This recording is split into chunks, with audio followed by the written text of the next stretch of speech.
So when you first open up an email and you're getting ready to type up your message, before you ever do that, first you have some decisions that you have to make.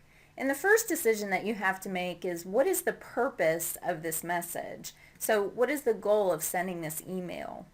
Next, you need to ask yourself, who is my audience? So who should I send this email to? And what we want to do here is take a look first at this to field right here, because that's going to answer one of the questions about who our audience is. So when you're thinking about who to put in the to field, you want to ask, who is my primary audience? So really, who are the most important people? Think about the decision makers or the people who have the power to act on the information in your message.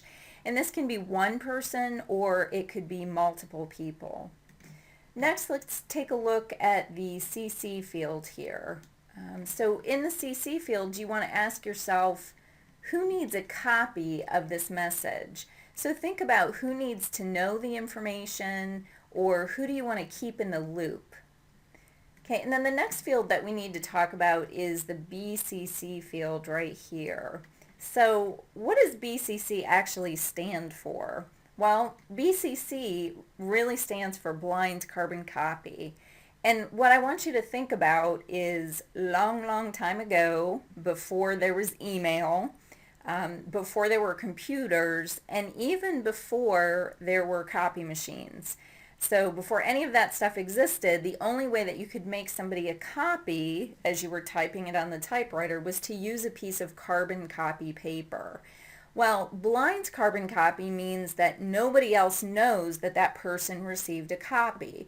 So in our modern age, I really want you to think about, if you use that BCC field, it's kind of like talking behind people's backs. So the only person who knows that they got a copy are you and the person in the BCC field. Because it's so easy to reply all or forward a message, you have to be really careful when you decide to use that BCC field.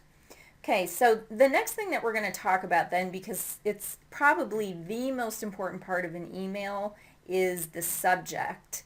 So in our next video, we'll be addressing the subject.